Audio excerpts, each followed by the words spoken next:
Start with the short chanting, then follow with the first 15 minutes short meditation. When I give talk, there's some ingredients for happiness. Taking you to this kitchen, how to make happiness. Then follow, we have a short break and then continuous talk. In the end of the session, I take some question answer.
As Buddhist view or Buddhist belief, every being have a right to be happy.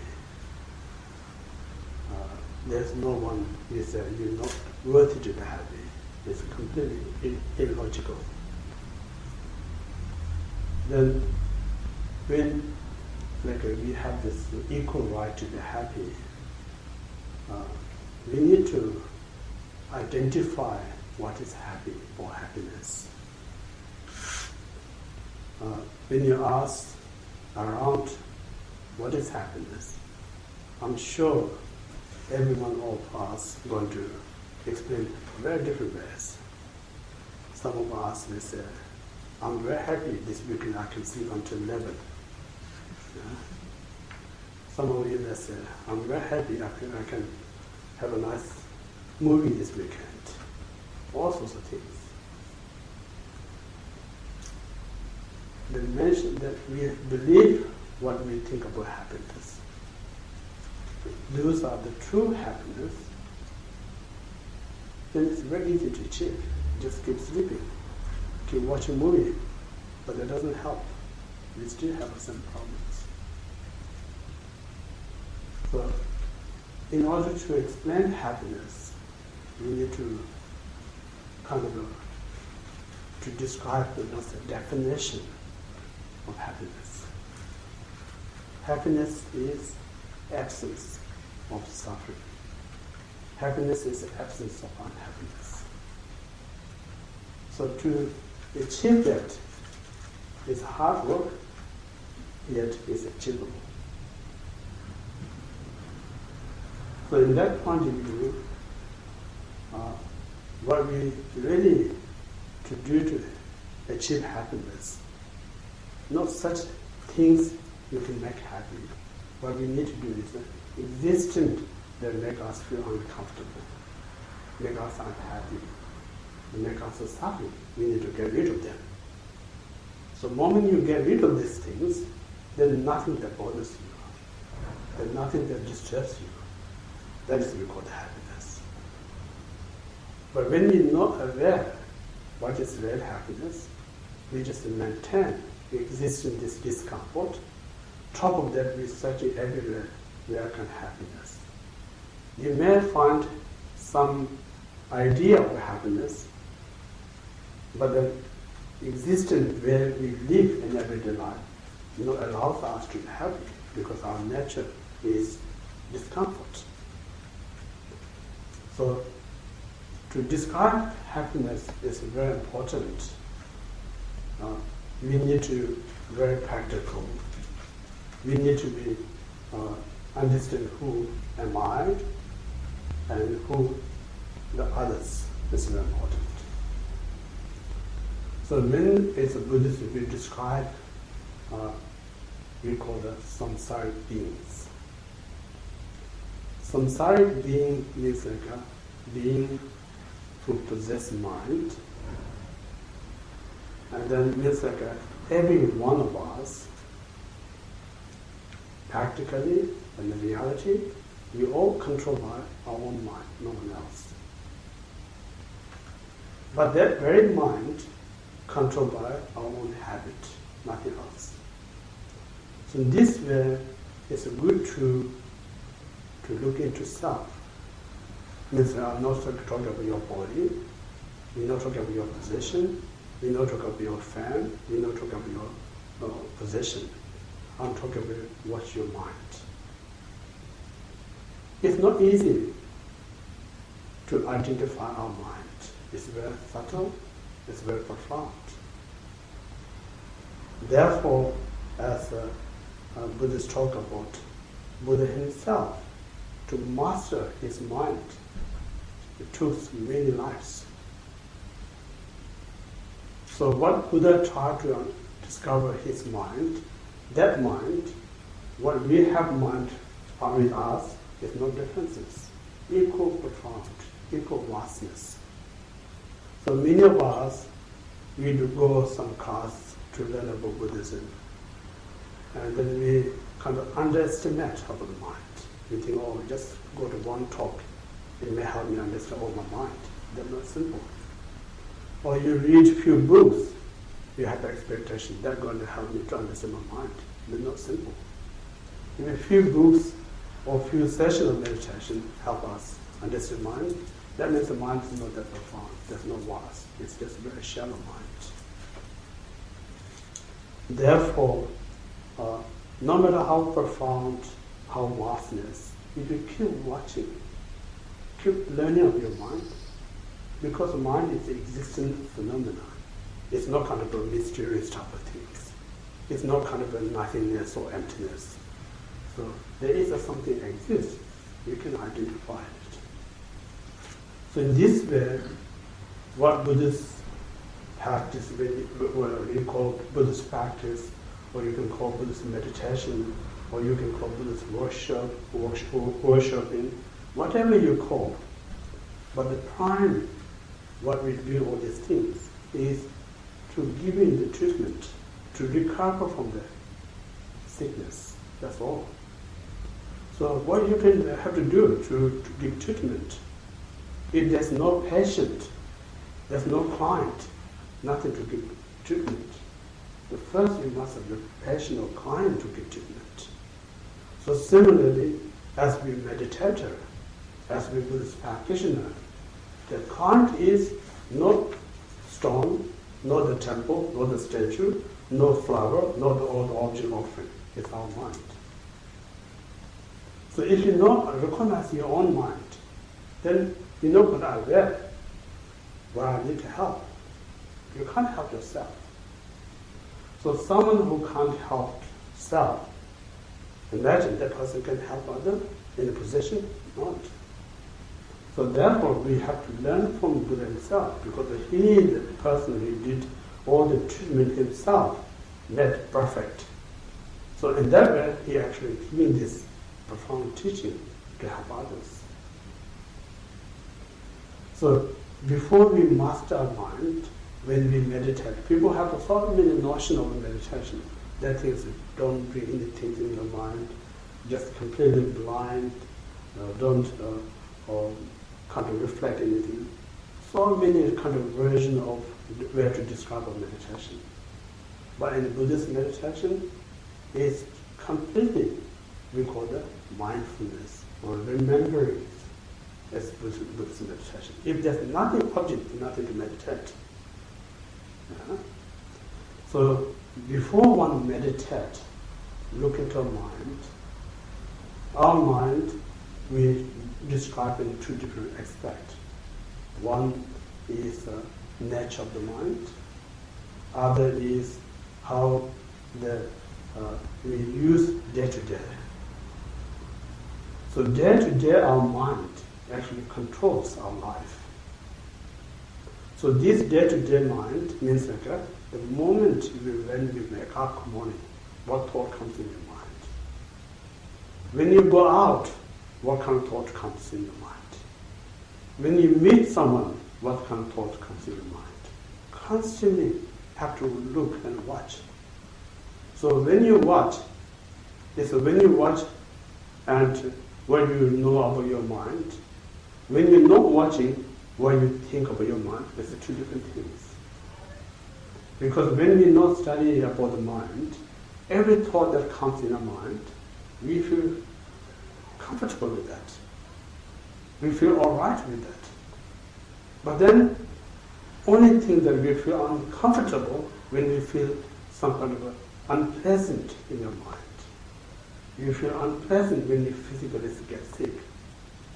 So those results is not just manifest by itself. Because one of the Buddhists, the view is everything, the conventional that existed, created by cause and condition. There's nothing independently kind of created or ready-made.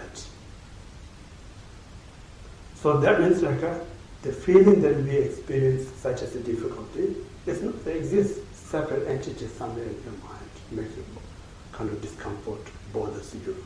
It's a created. So as long as we not recognize the creator of that discomfort, no matter how much you put effort to look for the comfort, you're not going to find it. So this way is a possibility. We talk about such as attachment, such a strong attachment to self. What I think is the right one. What I believe is the right one. So you so much hold your own view is the perfect, no one else. But that very mind itself kind of diluting your mind. We call it delusion mind. Some other times we call it mental afflictions. So this delusion or mental affliction is natural. Its job is to just disturb your peace of mind.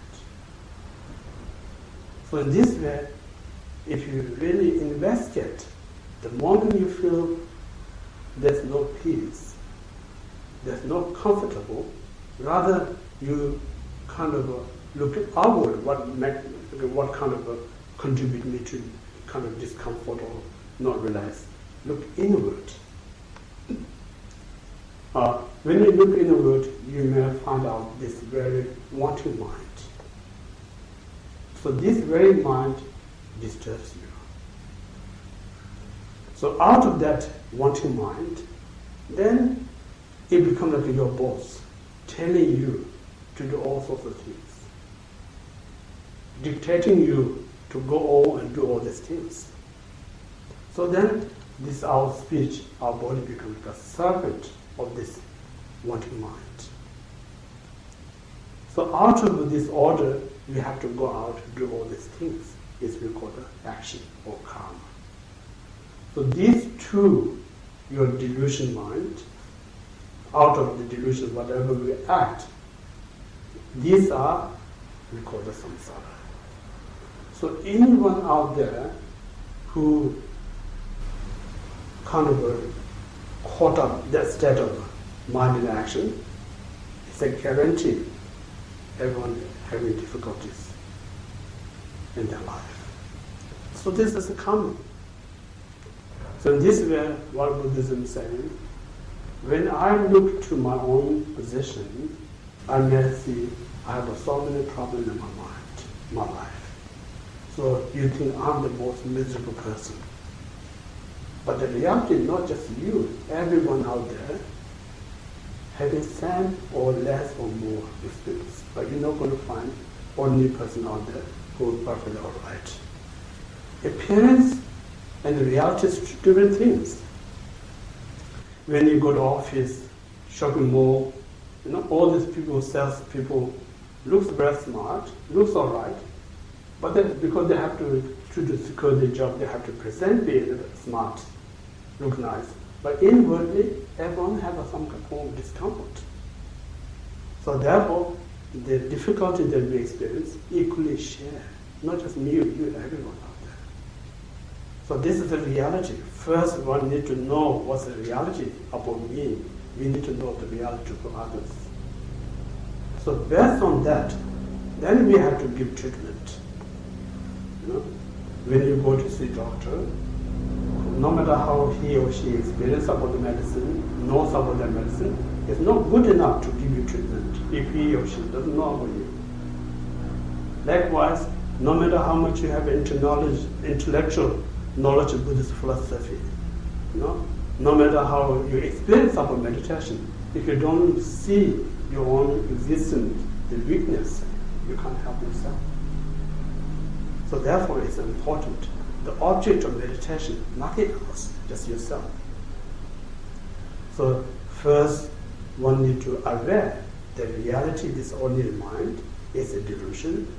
The nature of the delusion is a very uncomfortable nature of the mind. So this very uncomfortable mind, we need to purify. We need to cleanse. We need to get rid of that. That's only Buddhist practice. So now, how to get rid of that? How to transform that is very important. As I usually describe, how to define when we say negative thoughts is very important. The moment you have anything in your mind, or the moment you do such things, that very moment, whatever you feel comfortable or uncomfortable, that not kind of distinct positive and negative. Because sometimes when you have a negative thought, it makes you feel very comfortable. When you do such negative things, feel very happy. Yeah, moment you act in such negative things. Then some other times when you have a positive thought, it's very painful. When you do such positive things, it's very unhappy. So the moment you act, whatever you feel, that not kind of distinguish whether it's positive or negative. The positive and negative means like what outcome, what's the result of that action, what's the result of that thought. So that's how we differentiate positive and negative. So in this way, the positive is what we call the medicine to get rid of this suffering and unhappiness.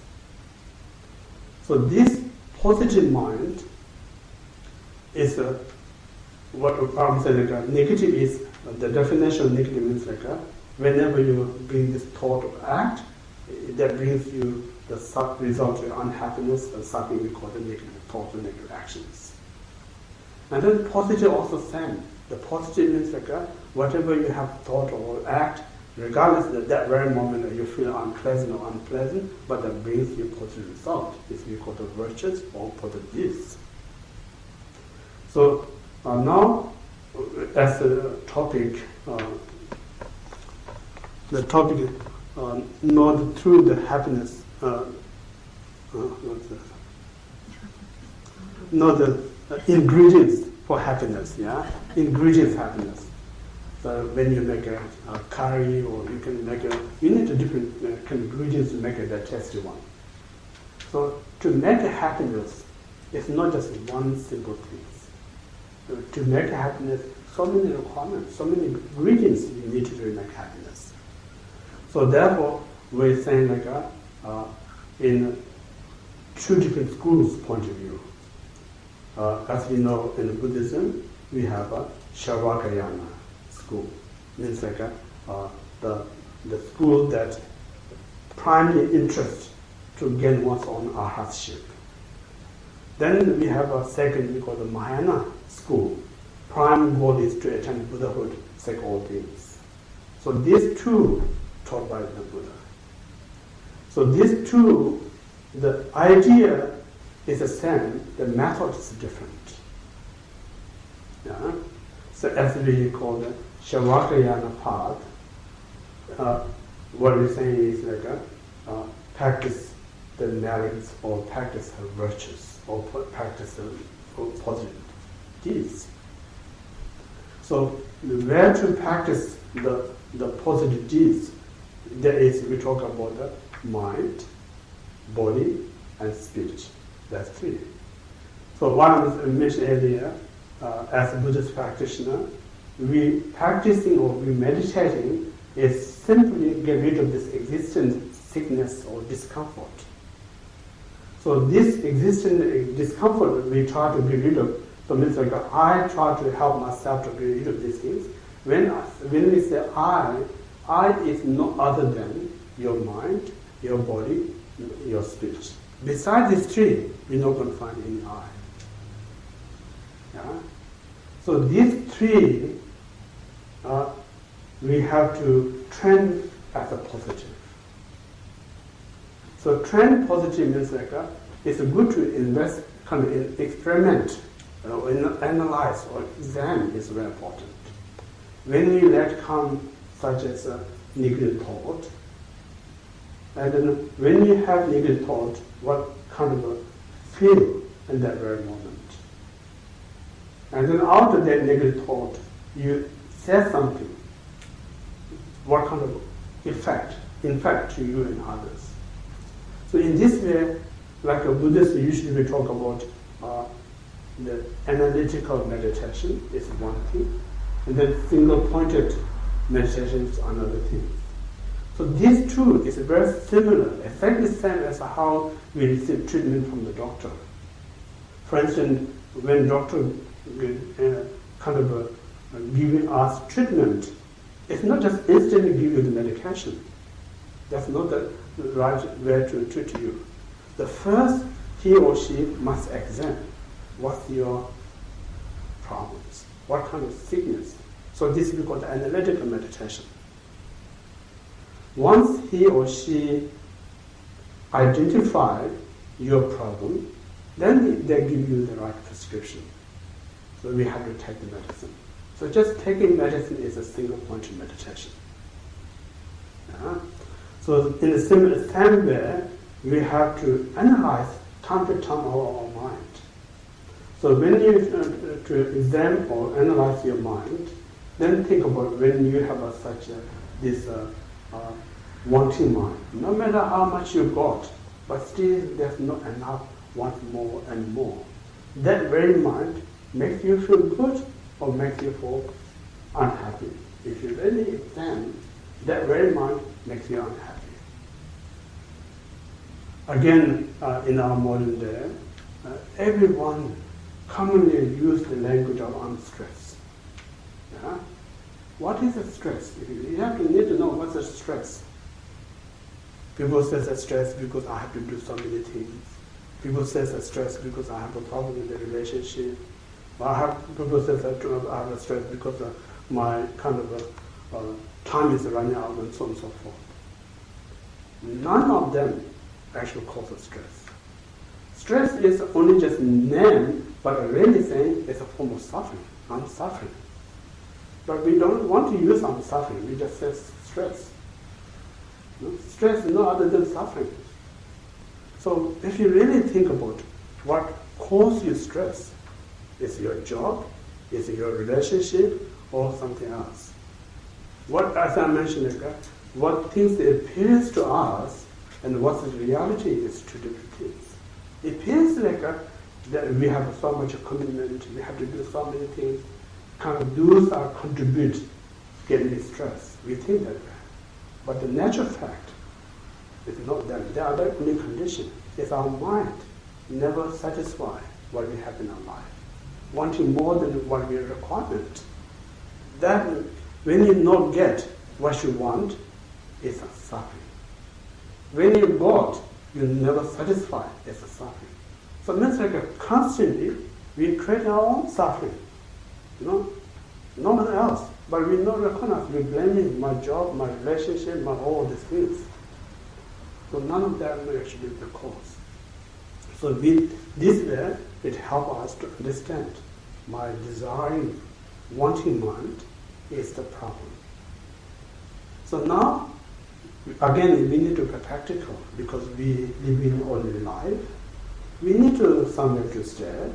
We need to eat. We need to wear. We need to have some kind of comfortable. So as a middle way means like sometimes the middle way is very important. I usually share with the people, so some there's kind of a spirituality. Lost of spirituality, be lost. You know? When you go out doing ordinary work, I'm not interested. I'm a spirituality person. When you actually come into the spiritual kind of time, you're not ready to repair spirituality. You all think of what I need to do, what I need more. All this think of material things. So you're not in a spirituality, neither in our everyday life. You kind of are lost. That's not a spirituality. As a spirituality is not kind of person who believe and worship or meditate. That's not spirituality. Spirituality means like someone who knows how to take care of your own life, who knows how to protect your mind, your life. That's what we call the spirituality. So in that way, think about, we need all these basic necessities, but we don't need everything that we want. They're not going to give us extra happiness. It's very logical. You know, if you look into our own life, what we got is enough to make us happy, if you're really satisfied, if you really appreciate. But if you not appreciate, no matter how much you got, nothing makes you happy. It's good to, again I mentioned like Buddhist philosophy is very based on logical and science.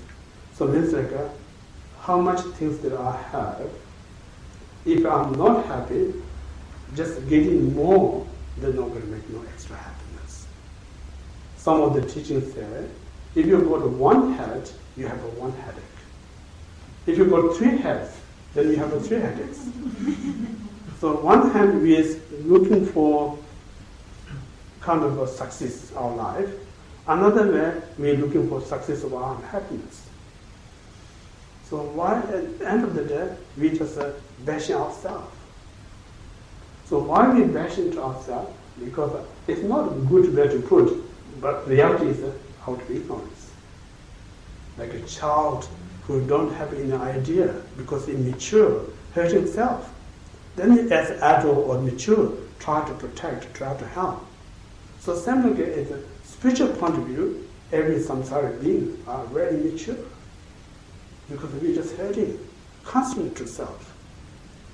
So this awareness, we need to develop some kind of a sense of a less wanting mind. Be more grateful, be more appreciate. So more we train, so it's kind of is what I mentioned. Buddhist meditation is just try. It's nothing but to remember. What we need to remember is like it's easy as our habit. You know, when you see something nice, oh, I should have this one. If that object guaranteed to make you happy, it's worthwhile to go and grab that one. But that's not guaranteed. So in this way, that very moment, we have to remember the appreciation. I really don't need that one. I'm happy what I got. So if you remember that, then your mind not going to go to get that one, get another suffering, other stress. So in this way, we always say mindfulness. Mindfulness means like constantly remember, I'm all right, I'm not lacking, but I'm going to have a problem with mind that constantly wanting one after another. That's my problem. So this, I need to protect it. I need to rescue that mind. So remember that is mindfulness and nothing else. So in this way, we need to train to be grateful. So if you have an appreciation or gratefulness, happiness there. You know? And many of us, we live in the developed world. We're very materialistic type of person. We think these are cause us happiness. But the material kind of bring us happiness. Then it's easy to say people who live in a poverty country, they must not have any happy because they don't have what we have. But then mentally, those people are more happy than us. So that means like the happiness is not measured by how much you got in your life. The happiness is measured by the quality of your mind. So in this way, the whole point of Buddhist meditation is to train our mind to be positive. So when you're positive, people say, think about helping to others, means people think like, I need to do something to help others. Of course, when you do something to help others, it may be a great benefit for others, but not necessary to do. Just train yourself, be positive. That alone can contribute so much to others. Because when you feel such a calm, such a relaxed, such happy, anyone that knows you, close to you, instantly they feel calm, they're relaxed. So it means like your quality actually creating the atmosphere, environment such a conducive. So in that conducive place, everyone can feel relaxed. So it's your contribution. You know? So in this way, it's so important. We need to kind of train our mind less greedy. And less greedy means be more appreciative. So this appreciative mind we call virtuous mind. So this very virtuous mind is one of the ingredients that makes you happy. Nothing else. Then on top of that, there's so many other ingredients that make you even more happiness. Means to develop such as a kindness to others. So kindness, I usually call kindness. There's two types: healthy kindness and unhealthy kindness. It's very important to differentiate. Healthy, first we say unhealthy kindness means say someone who creating some kind of a discomfort to self and others.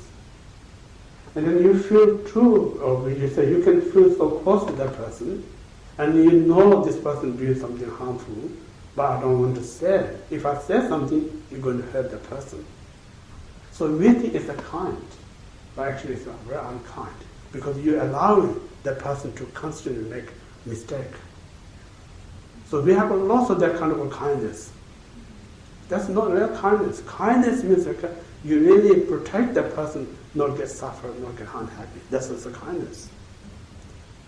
So this is what we call the weak or unkind. It appears as a kindness. Then second, we say the healthy kindness. Means when you see someone doing something wrong, even though he or she get hurt a little bit, but you try to stop, think that he or she causing harm. So eventually you manage to stop that person, whatever doing the wrong thing, that's a genuine kind. So what I'm saying, there's two types of drug.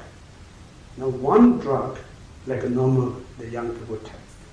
When you take that drugs, while you kind of that control your mind with the drug, you feel wonderful. Everything's all right. That's the wrong drugs. Because soon you run out that kind of energy, whatever you call, you feel back to even worse.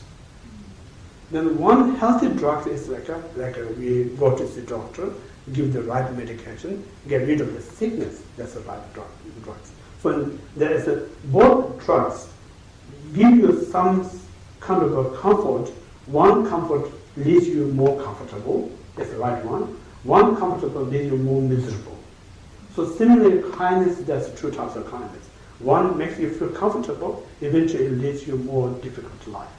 Other kindness makes you a little bit hard, but it gives you more pleasant futures.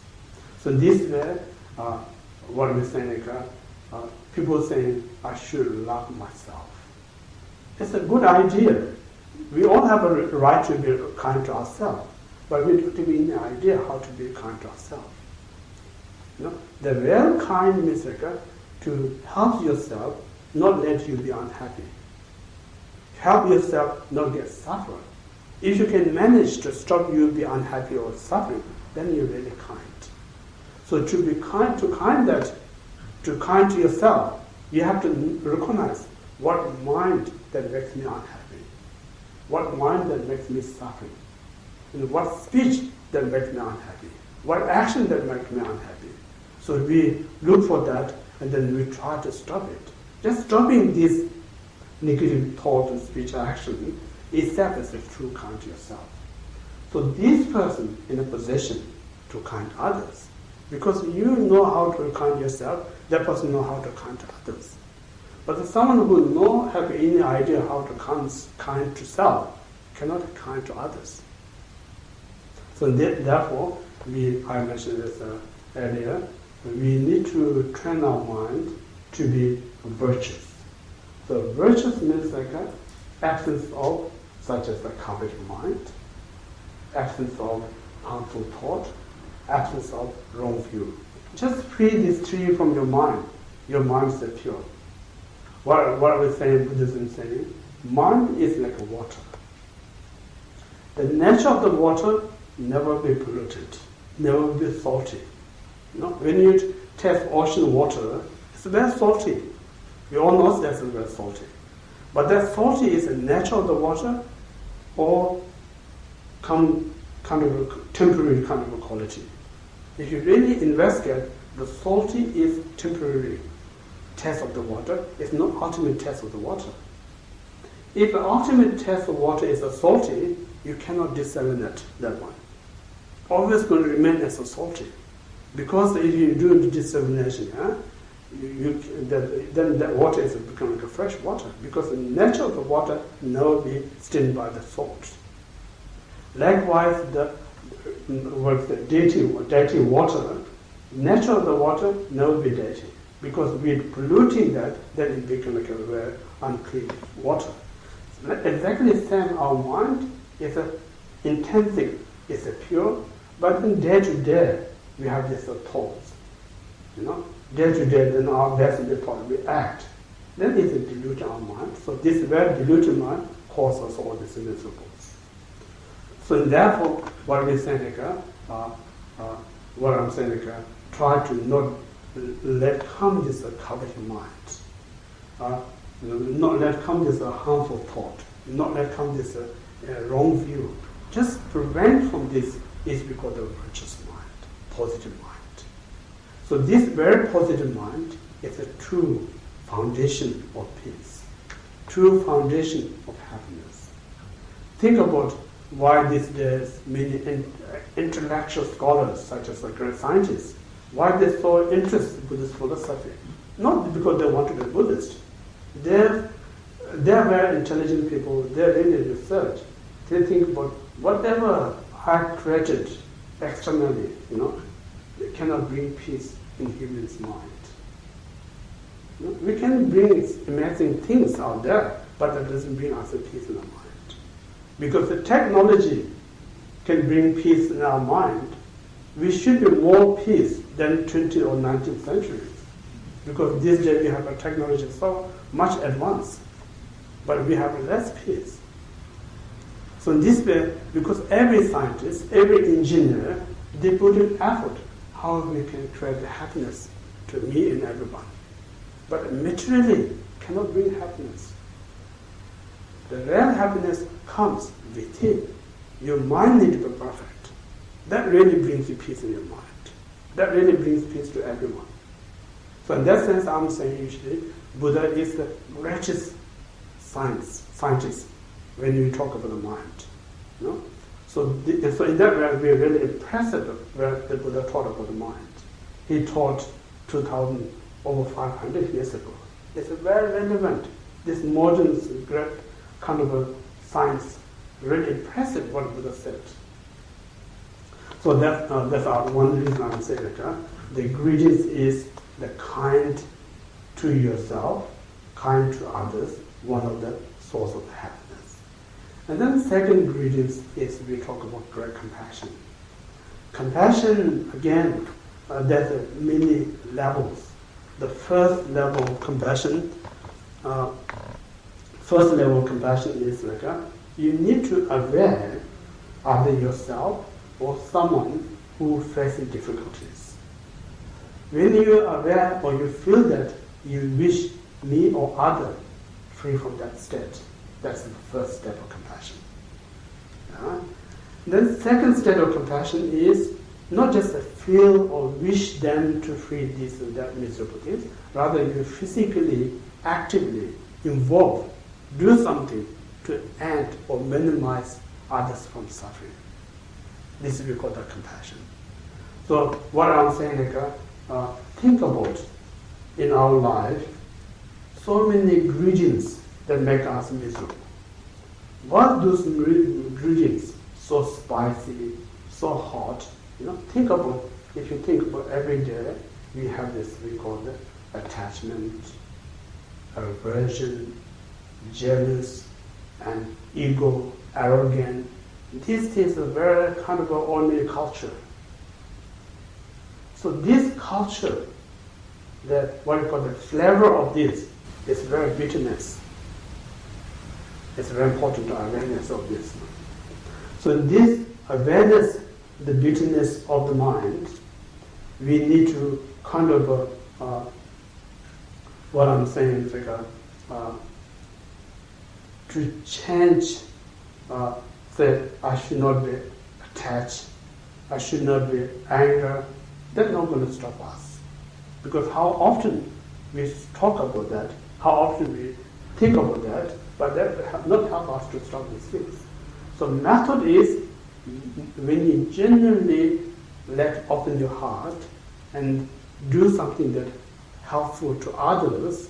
So just very kind thought towards others, that very thought stops you to rise in this unnecessary thought, negative thoughts. It's not a big effort, or what I'm saying, we just transforming. Because when you have an arrogant mind, when you have a compassionate mind, are they separate? Of course, the anger mind does you unhappy, compassionate mind makes you happy, where they kind of brings result you in different way, but both is your mind, nothing else.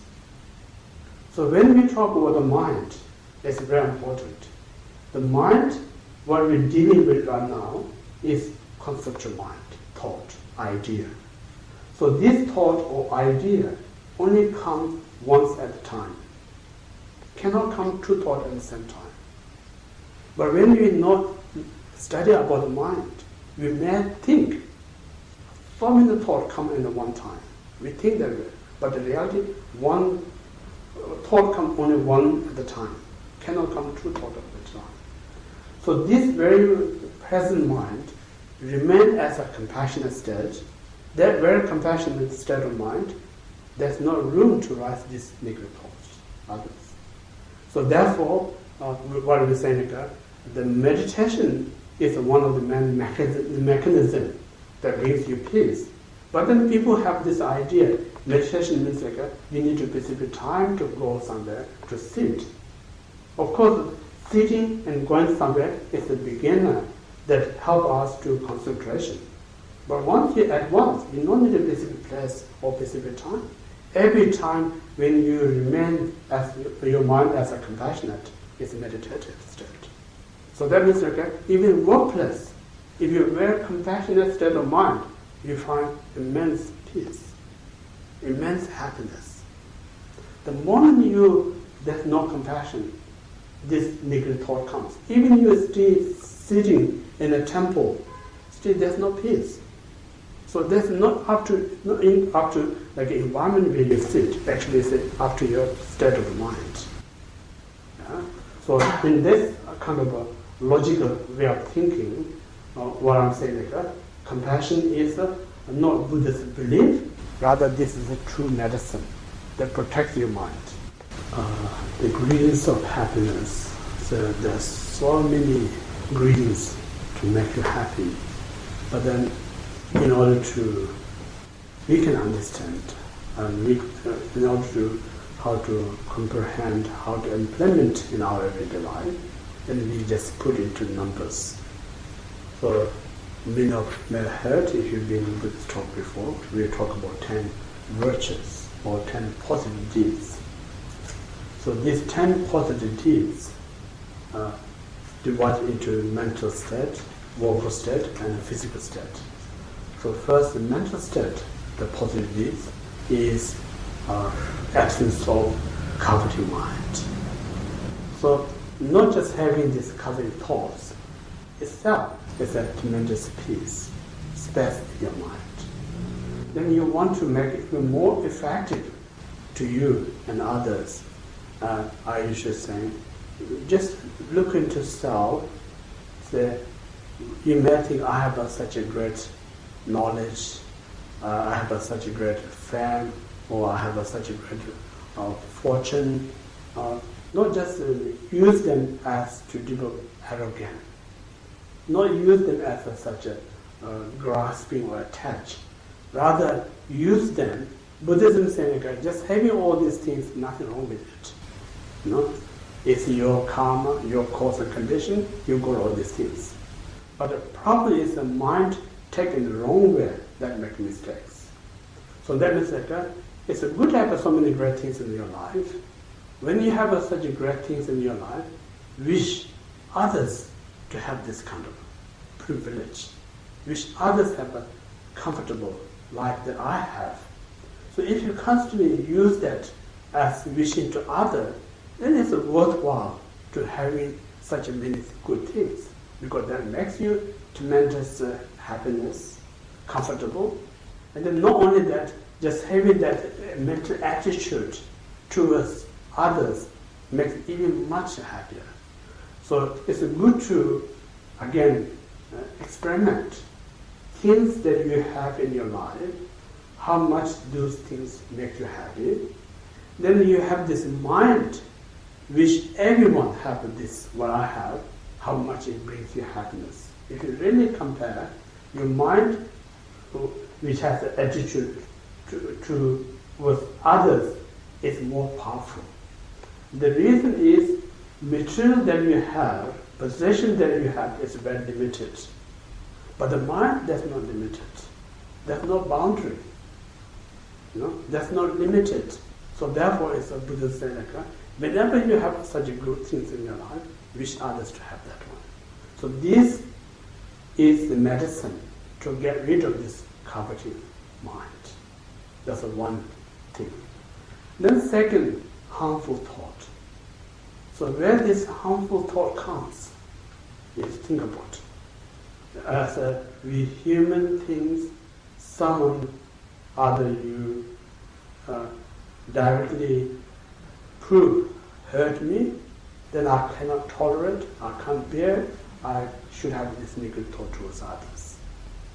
Or others may be misunderstanding, misinterpretation, then we perceive the person, we have an unkind thought. So again, I usually say, because I'm practicing Buddhism, Buddhism practices non-violence, I should not have this negative thought, such as harmful thought to others. It's a good idea, but it's not practical, I always say. The practical is, when you have this negative thought towards others, think about that very negative mind, it's helping you, hurting you. It's good to look at that. When you're really a sensible person, you're going to aware that thought is going to hurt you, it's hurting you, rather than helping you. Then why I'm allowed to rise this thought?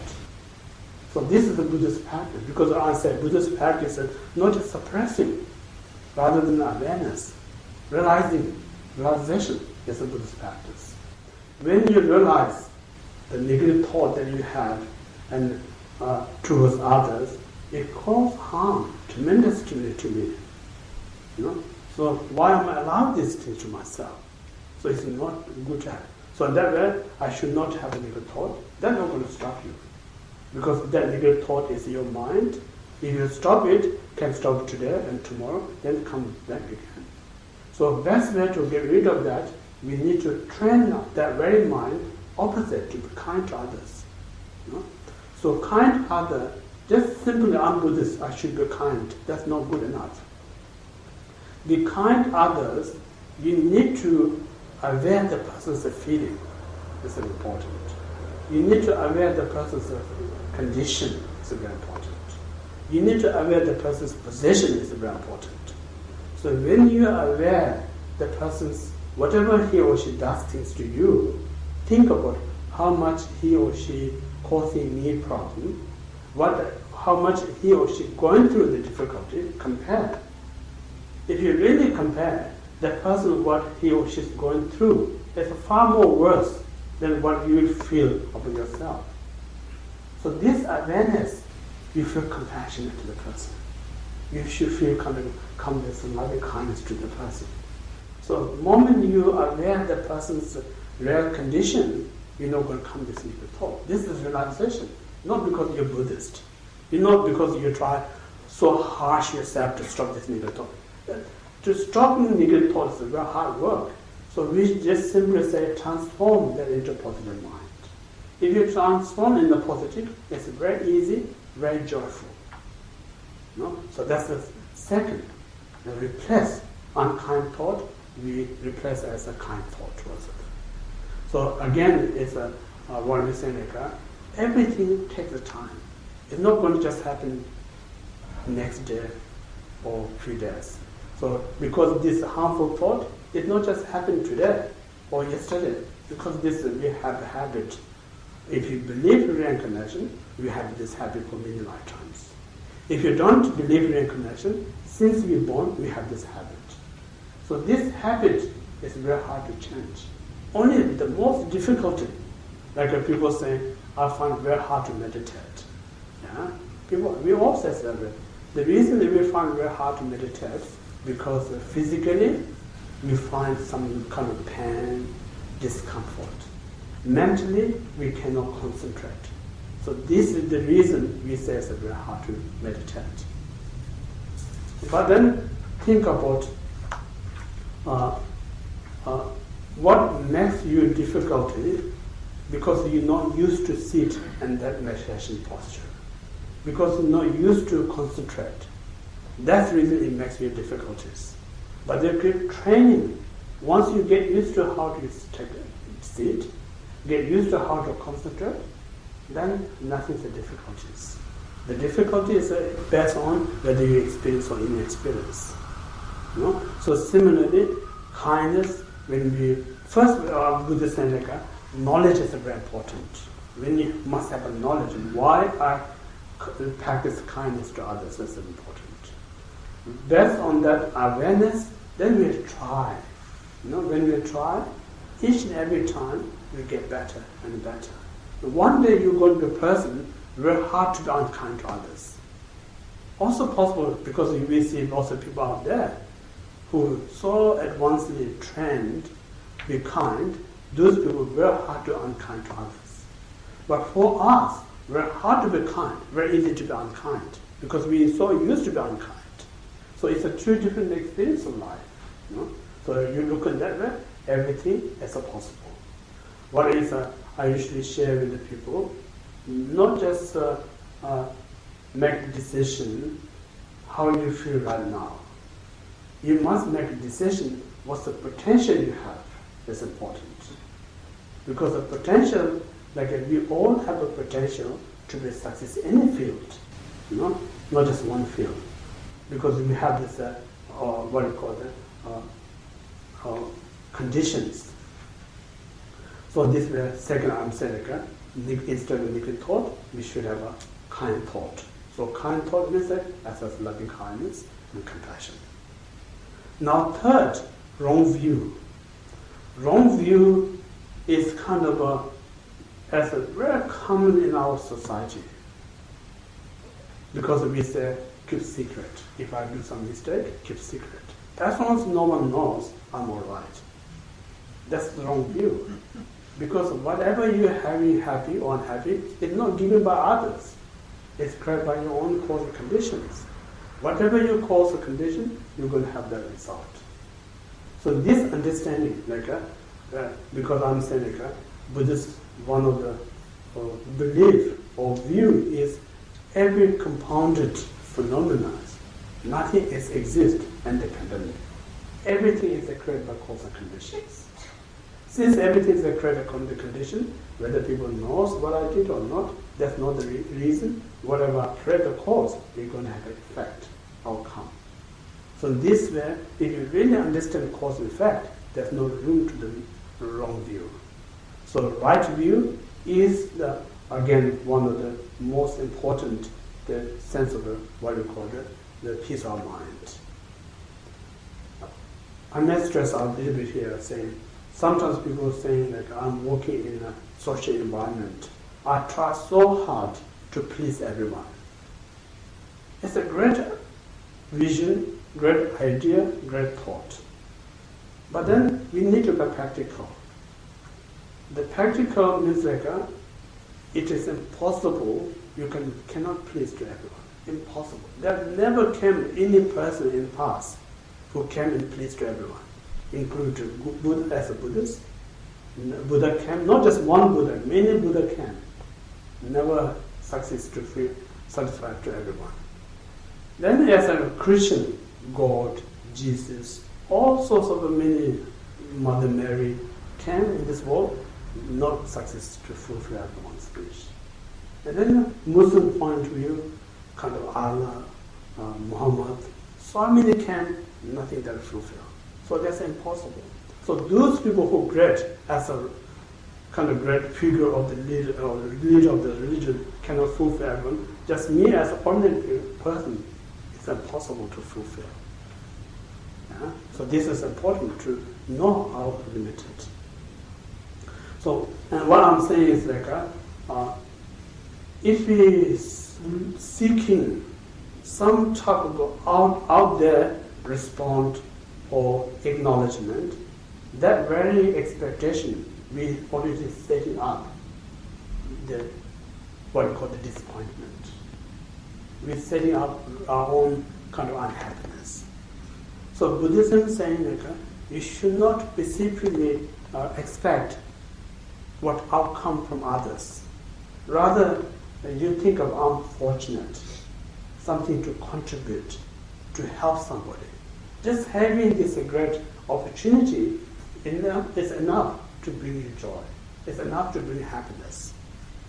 So if you have that happiness to contribute to someone, that really keeps you, what you call that, or it helps you to rejuvenate. It always charge your battery. So in this way, what you're doing in the right intention, what you're doing in the right way, so whatever you do with the right intention and the right way, these are the positive. These positive are the true or ultimate cause of happiness. So this way, happiness lies on me, not someone else. If you depend on someone else, then we don't know when this happiness is going to come to you. So it is very important. Happiness or not is entirely up to me. So that way, one needs to take full responsibility. So this way, we need to train our mind to practice to joy for others. We need to practice our mind to kind to others. We need to practice our mind to understand whatever I cause, it's going to have its own result. So that's the three we call the positive mind. Then there's a 4 positive speech that brings us happiness. The first one, telling the truth.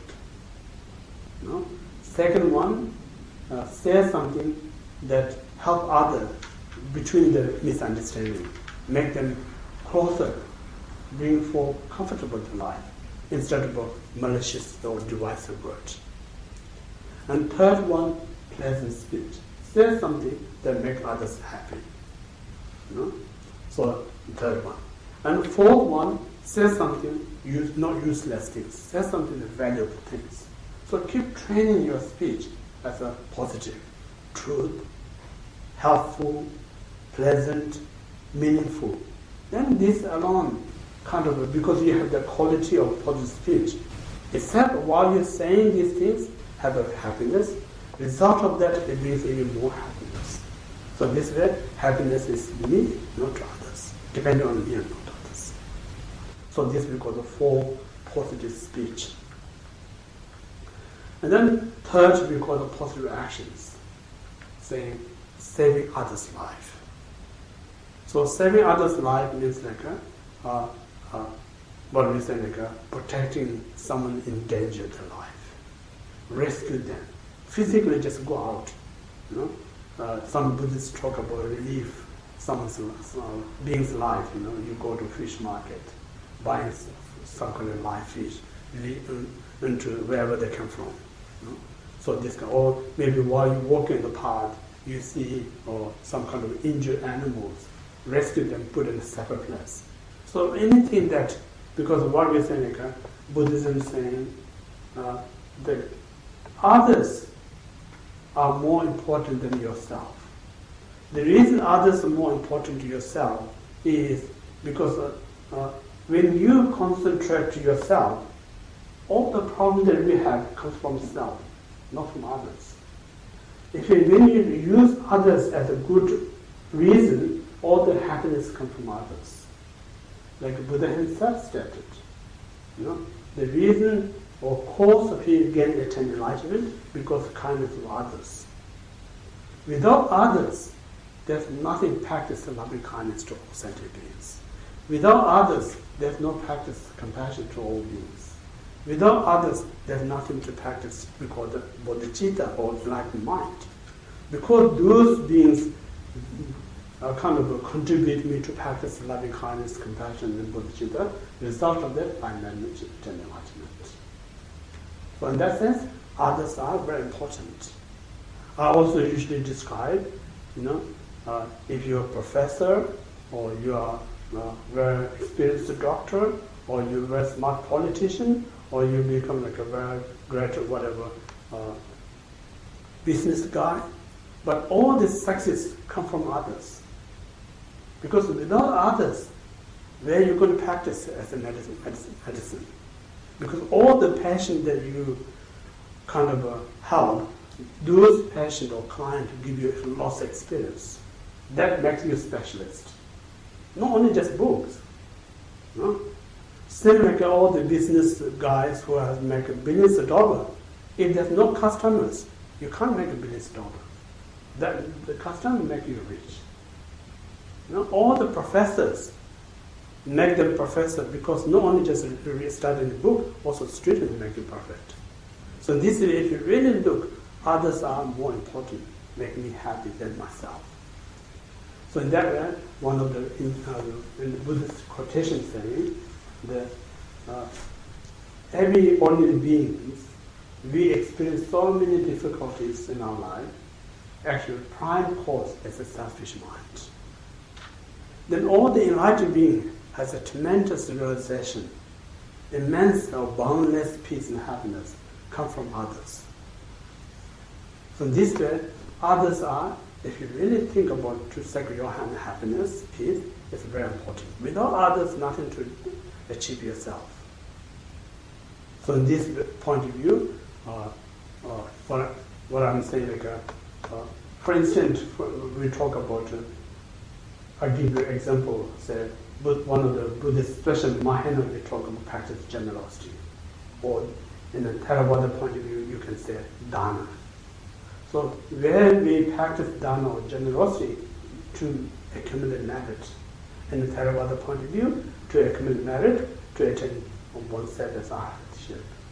In the Mahayana point of view, to accumulate merit, attain the Buddhahood cycle sentient beings. So that means that you just giving dana is not the cause to get either your own liberation or attain Buddhahood. The reason is the person who accepting your dana, person who accepting your generosity, that give you opportunity. So if you look at that point of view, others more important than my own actions. Because without others, I cannot commit these actions. So therefore, we should respect others. So just awareness of the importance of others is separate, psychologically. It can really, we don't need to work hard, I should not think of negative others. That's very hard. But just awareness of the importance of others, that alone realization stops you having negative thought towards others. So in this way, Buddhism says, all there's an excuse, not just hard work, hardship.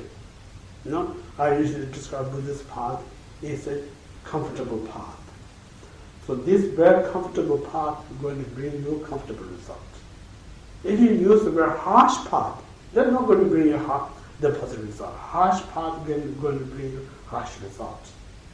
So all this way, we have to, because of what Buddhism is saying, especially Mahayana saying, everything that we see out there is a manifestation of your mind. Where you look, how you handle these things. Beside the mind, there's no good, there's no bad. If there's something that exists good out there, beside the mind, then we don't need an argument for that. We don't need to kind of what we call the agree or disagreement, because we all see the same thing. The reason we have disagreement, different opinion, because we all see that object in different ways. So if you look at that way, the good and bad, it's a created by mind. Happiness or unhappiness is also created by mind. Where is the happiness or unhappiness? Beside the mind. Where is the good and bad? Beside the mind. You're not going to find. So this reason, the one practical, if you change one thing, change everything, is your mind. If you don't change your mind, no matter how much you change out there, never going to finish. Even you have 100 years, you say if you live 1,000 years, still you're not going to fix everything. So it's this reason so important to be practical. Look to smart. Smart means change one thing, change the entire world. So that is your mind. The moment you change your mind, for you going to see this world as different than you used to see this world. So this way, if you try to fix the world, firstly, you don't have the time to fix the world. Secondly, it's impossible. One day it's going to come, so now you fix the world. But then what is possible is a possible change our mind. This is possible because it's happened in the past. Someone fixed the mind like a Buddha. So the moment you fix the mind, then everything is fixed. I usually give an example. For outer appearance, no matter how you perfectly do, people are not going to see you do the perfect. Always they're going to see some mistakes. That's a human nature. There's one ancient Indian story. Shiva and Parvati, they're two Hindu gods. They're living in Mount Kailash, there's a part of Tibet. So when they come into village, they have one buffalo. So first, the husband, the Shiva, ride the buffalo. Then Parvati leading this buffalo, came to the one town. Then all the village criticizing how bad husband. He is riding, she's pulling the buffalo. She should ride, and he should lead the buffalo. Then they thought maybe this is wrong, We just she ride the buffalo and he lead the buffalo next village. Then next village people saying how bad wife. She should lead, but he should be right. And then they come to that we were wrong. Then we both should ride buffalo. They both ride the buffalo, and then next village come. How cruel you are! Two person riding, pull this buffalo gets so much suffer. Then they also that's wrong. So both is not right, just pull the buffalo, and next village come, how silly, stupid, you're not using this buffalo. So in this way, whatever you do, people always going to have some comment on that. That's a common, that's the reason we don't need to hard work, so we expect everyone going to say you're perfect. That time never going to exist. Even you do perfect, still people going to come in according to their own mind. Because I'm saying, what I see, what you see is different, because me and you is different minds. So whole idea is I should know what is right, what is wrong. Based on that, I do the right things. As long as you do the right things, then nothing can distress you. So in that way, we need to train our speech to positive. Instead of telling a lie, we should tell the truth. Instead of we doing divisive word, we say something that brings together. Because one of the main that divisive conflicts between the society, within the family, within the country to country is a divisive word. If you really think of the war, man caused by the divisive idea of view. The complex, all the complex come from that. It's not simple thing, it's a characteristic cause so much destruction in the entire world. So therefore it's so important to the word that we say brings together. United is so important. And then third one, the harsh words. And one of the teaching saying, so death is more painful than sudden death. So hardship is like a slow killer, because like I think about in our society, people say we have this childhood abused. So this abusive, you may be not the serious when you abuse, but because the abuse carries that person's entire life. Due to that, people end up with depression, commit suicide, so many things. So this way, when we anger, we're completely blind, black out. We don't see the risk of what we say things. So this way is so important. Our negative word is a far more dangerous than weapon. So same way, just saying such a pleasant is a great gift. You don't need to spend hundreds of dollars to buy a nice present to someone. Rather you say something nice things, it can last entire his or her life. If you buy some present, it's just only for a few days, then forget people. If you say something nice, the person, for instance, many of us, when we're kids, like our parents say something nice things to us, that time we may be distracted playing with the toys. But now we look back, we remember, oh, my mom says these things, used to say, my dad says these things. It's so helpful.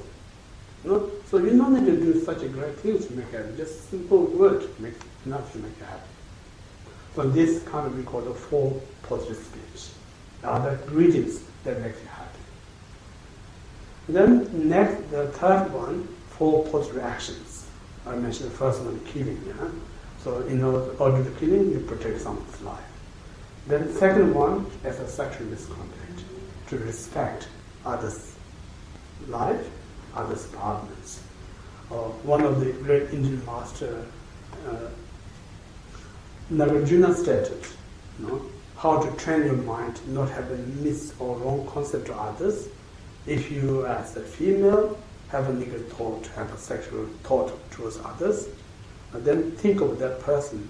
If he is much younger than you see that female is like your daughter. If you see it as the same age as you, see as your sister. If you see it as a bit older than you, see as a mother. So the moment you have that kind of feeling, that negative concept no longer there. Similarly, if female have this desire, negative thought, sexual thought towards a male, then you same younger than you, think it's your son, same age as you, think it's a brother, much older than you is a father, then you're not going to have that. So this kind of, because when we don't have that kind of concept, we driven by this what called the indulgence or the desire, then we will make a lot of mistakes. So that way, we need to respect others. Treat others important to yourself. Dalai Lama always saying, and then also Buddha teaching saying, the greatest way to develop the cause people respect you is to respect others. When you're really humble to respect others, everyone sees you're very humble. When they see you're humble, they already respect it. Instead of they think, I'm so important, I'm so arrogant, then people feel very uncomfortable to respect. When they no respect, you get upset. But the real factor that makes you upset, not because they disrespect you, because your expectation. So in this way, it's very important to aware the loss of that we have a problem in our life created by our own mind. We don't see that. We always blaming others. We always criticizing to others. But the real fact is our mind. So this very mind we need to train. To train is like if you respect others, it's respect yourself. If you disrespect others, you disrespect yourself. So think about, I usually also share with the people, when someone disrespects you, very easy to get upset with the person. But when we disrespect to ourselves, we never get upset. If you really statistically investigate how often people disrespect you and how often disrespect yourself, if you really statistically investigate, I myself disrespect more than anyone else. We don't aware of these things. So therefore, it's so important to aware one's own reality Because Buddhism is not kind of imagining something out there going to be peace and happiness. Buddhism talks about the practical, the real life. My own condition, based on that reality of life, we have to work to make it the reality of experience is very important. So that's the second, to respect others, is then we're not going to have this negative thought, such as sexual misconduct. And third one is not stealing. Yeah? Think about when you steal, it gives you short-term some kind of satisfaction, but then in the long run, it makes you so much unhappy. For instance, in our past, we had some form of regret, some form of guilt. So just having this kind of imprint in our mind, regret or guilt, the things that we committed wrong things, actually that brings you more suffering than happiness. So again, one of the great Indian masters, Nagarjuna, said, the wealth is good and important. The definition of wealth. Definition of wealth is not just having so many abundance of wealth. The definition of wealth means like what purpose to have a wealth. That's important. What's the reason why we put effort to have a wealth? The main reason is to make us happy, not make us suffering. That's the reason of wealth. So that means like when you steal someone, they're not going to make you happy, make you more unhappy. So only way to make you happy, things that you have, you share, you offer. So in Nagarjuna saying, there's different types of people. So some beings are very kind to you, such as your parents. So these parents giving us so much, mentally, physically, emotionally. So they are worthwhile to offer. So when you offer, it's kind of you need to aware, I'm so fortunate, few reasons. I'm so fortunate have these things to offer. That's one, just awareness of that is enough to make you happiness. Second, I'm so fortunate to have this opportunity to offer these things to others. So in this way, if you use your wealth to offer to someone in a right way, then you're really using that wealth to bring happiness to yourself. It's happiness for others. These are the purpose of wealth. Then second, we are saying like, you should offer the wealth someone who has great knowledge. So when you offer them, they use a bigger purpose than what you can use for yourself and others. So that's a second benefit. And third, we say you offer this hopeless people, or maybe it's a protectless type of people. So when you offer, they're going to be more grateful than how much you're grateful yourself. So for instance, I'm saying like, if you have a spare kind of a shoes or spare shirt, just sit in a cupboard, doing nothing. So that very spare, that you're never going to use it, you give someone who needs, how much it brings their happiness. When you see their happiness, you're that kind of lying on a cupboard doing nothing. It's useful to bring someone's happiness. So this way, there's so many ways. I'm saying like, just think about what I'm going to get from here and that. Just so much centered, self-centered. Yeah? Self-centered cause so much a problem. So we need to, whole Buddhists are saying that we have to change our concentration, focus to others. What I can do others. So doing such great things for others is a turning point. That really makes you happy.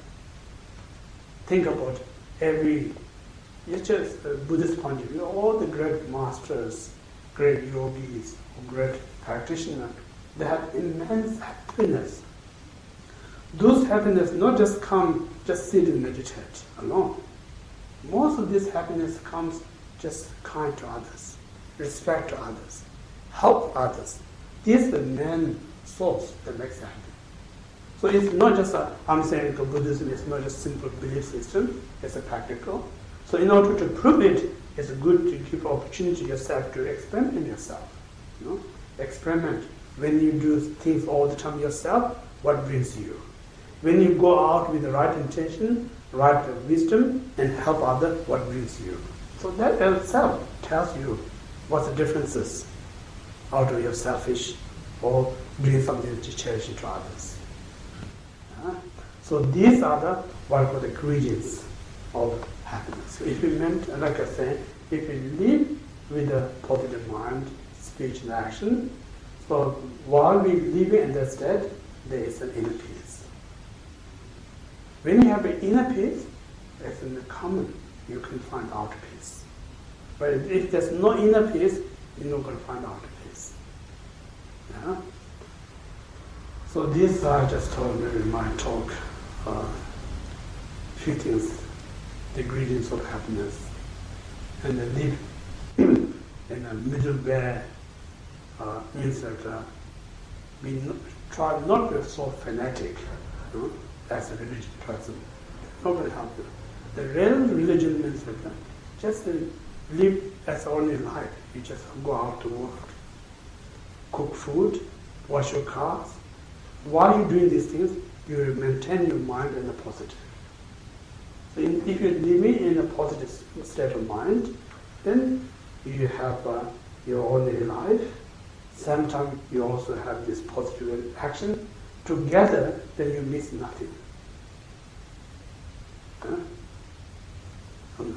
That makes sense or not? Yes. Okay, now I can take some question. I have a question. Yes, sure. I'm a nurse and I'm caring for others. Yeah. Only problem is that, yes, to a point, serving others is bringing happiness, but there's a point at which I get very tired Yeah. and still have to give, Yeah, yeah. and I don't know how to. If I can stop, it's fine. I can give to myself, but I can't. Yeah, yeah. I have to keep going, Mm-hmm. and I always get stuck with losing patience and appreciation for the other. Yeah, yeah, yeah. It's like I Yeah, can that's, yeah, that's right. Yeah. I don't know if you have any suggestion Yes, for me. I try, yeah. Yeah, as I mentioned earlier, because we have this intention to satisfy others, Yeah. but then practically almost impossible. Yeah. So we need to kind of know, we should know our own limitation. We should respect that one. Then if you not respect, you just drag with intention, then as you said, you lose your passions. Yeah. Then all things that you did previously, you turn into negative. Right. So it's very unskillful things. So you need to be honest to yourself. I did my best, so that whatever I put, I don't have any regret. I feel happy. So if you just satisfy what you did, that's good enough. Then you say, maybe tomorrow or next week, I may be more stronger than today. Rather you just too much push yourself. That's not a good idea. Because if you push too much, then you're going to burn you out. Once you burn out, then it's really discourage you to do again the rest of your life. Yeah. Yeah. So gradually, I used to say, when you go to the gym, first time, you should not try to heavy stuff. It may cause more damage. First, you just do simple one. Then the more you get experience, you take more advanced one. So similarly, you help others, you help in a simple way, then the more you get experience, the more you have a knowledge, then you improve yourself. So you're sort of saying, when I'm tired, Yeah. recognise my limits, Yeah, then you should take Stop. a rest. Yeah, Have a stop. break. Yeah, that's right. So you, recharge. yeah, recharge, that's right. Yeah. Unfortunately, ideal world, yes, but it's not the case. Yeah. Often you have to keep going, you can't. Yeah, I think it's But yeah. imperfect worlds. Yeah, that's right. I think it's a little bit to do with the environment where you work, Yeah. or little to do with your culture. Yeah.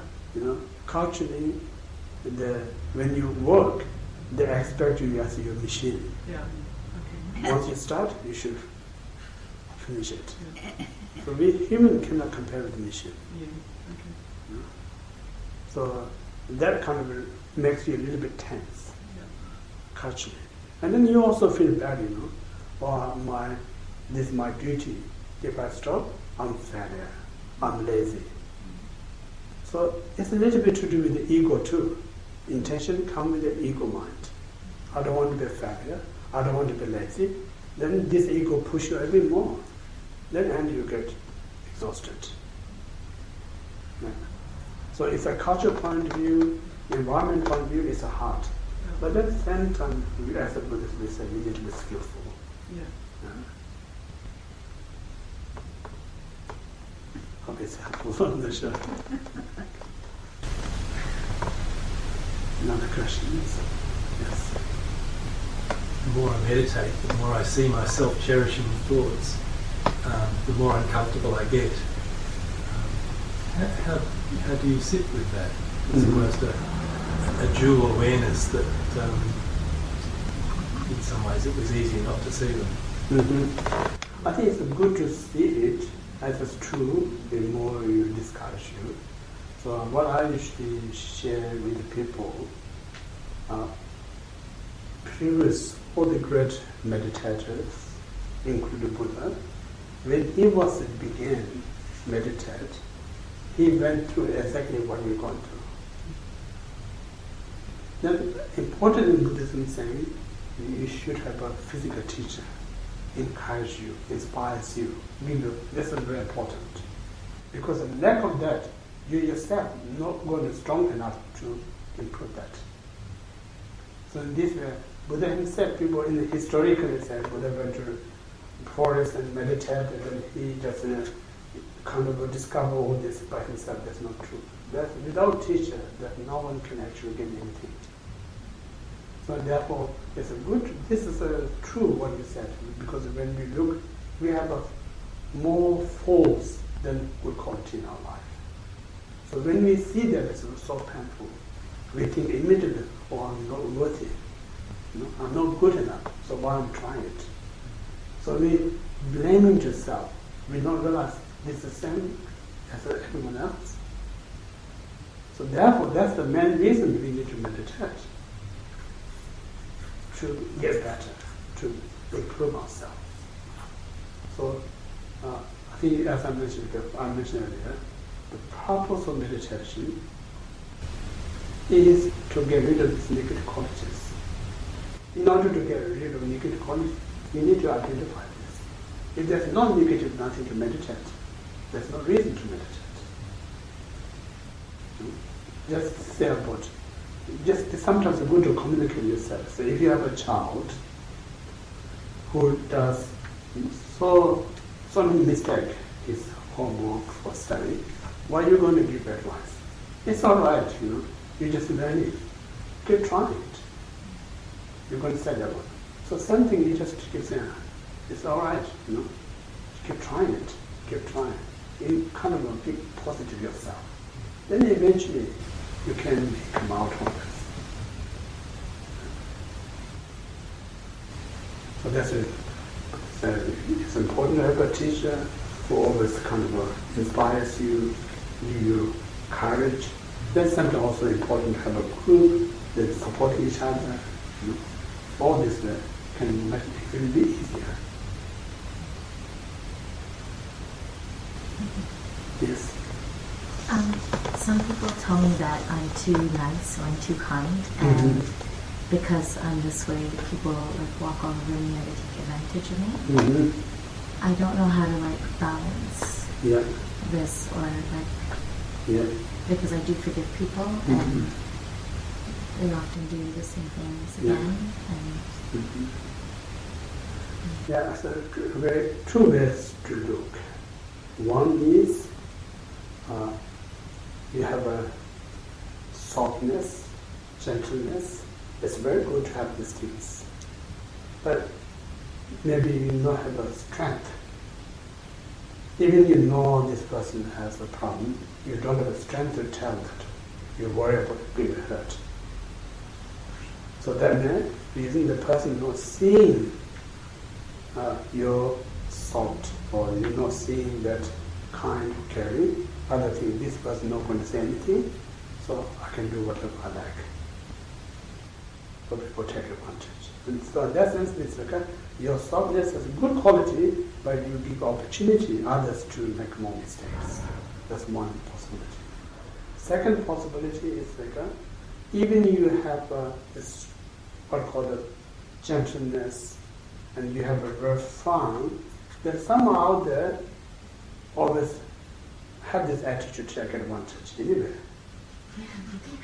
Also a possibility. So you need to know whether it's my softness or this person's attitude. So with this awareness, you have a better idea how to deal with it. How do you get that awareness? I think it takes time. I mentioned like when you have some complicated sickness, just see a doctor is to not going to tell you have this problem. You have to do blood tests, you need to have X-rays, you need to so much tests, then immediately fine. So this is you need to study more, meditate more. Kind of like as mentioned, like a teacher, teachers are very important. You ask question again, your experience, so they give the answer. All this combination can improve your understanding. Make sense? Yeah. Yes. How can we maintain our intention being kind and compassionate to others when others treat you in a badly way, in a sense? For example, saying harsh words or treating people unfairly, but then you wanna try to give your best to satisfy or to make everybody happy, but this person seems to prevent that to happen. Mm-hmm. What is your advice in that situation? Yeah, when you play sports, competing with others, there's a good opportunity to make your success. If there's no competitor, you're not going to success in the sports environment. So similarly in our everyday life, we're playing sport with others. So whoever giving challenge, giving opportunity to success. So you look at them. But it can be quite challenging. Well, that's a good, If they make a challenge, then you need to have wisdom. Again, Buddhist teaching saying, patience is so important. Because if you have patience, then it stops to disturb your mind. So how you can gain patience? If there's no one disturbs you, no one causes a problem, you can't practice this patience. So these are the people who give the opportunity to practice patience. So in that sense, it's a fortunate someone's challenged you.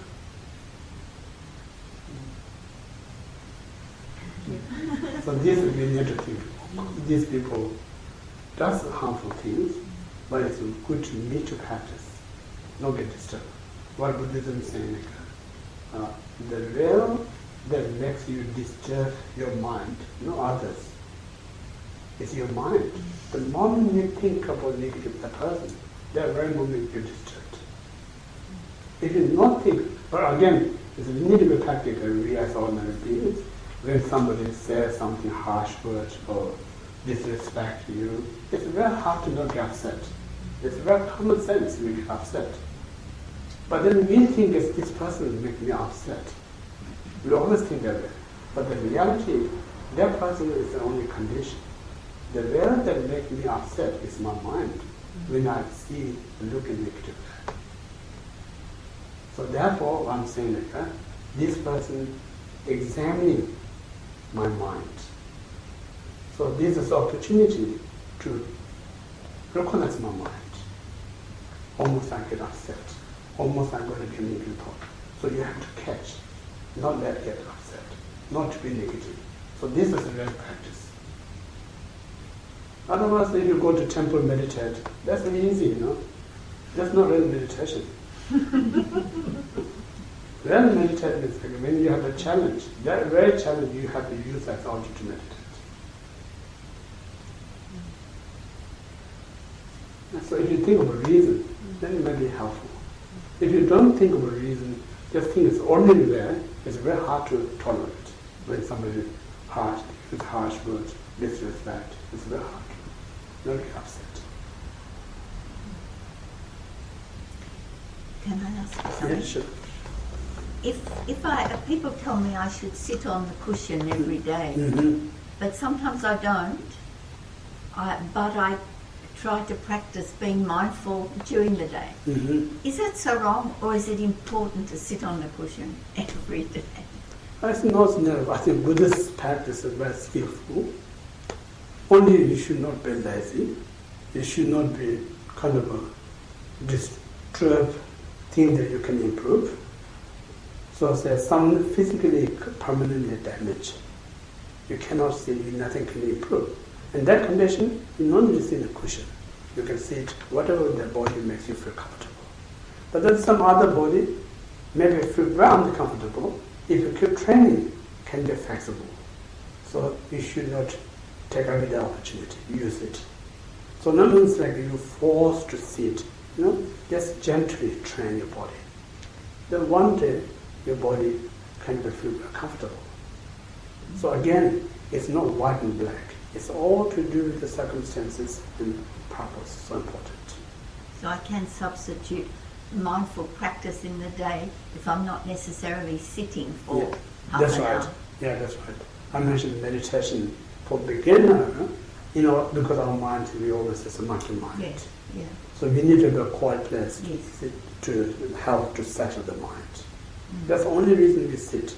But when you're really expert in mind, even working place is a meditation. I say meditation no other than remember or mindfulness. Yes. You're always mindful of what is righteous.